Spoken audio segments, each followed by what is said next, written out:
Hey guys, कैसे हो आप सब। स्वागत है आप सभी का एक बार फिर से मेरी फिटनेस जर्नी में। दोस्तों, लास्ट टाइम मैंने अपने लेग को ट्रेन 2 वीक पहले किया था।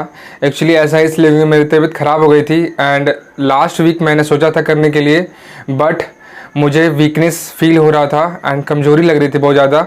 तो इस वजह से मैं अपने लेग को ट्रेन नहीं कर पाया। एंड इस टाइम आज वेंसडे है, तो आज मैं अपने लेग को ट्रेन करूँगा।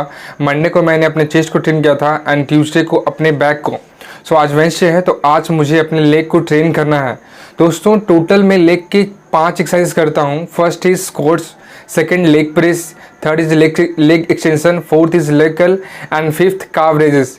ये 5 एक्सरसाइज मैं हमेशा से अपने लेग रूटीन में फॉलो करता हूँ। सो दोस्तों, अभी तो सुबह के 6 बजने वाले हैं और मुझे जिम के लिए निकलना है, तो थोड़ी देर बाद मिलते हैं आपसे जिम में।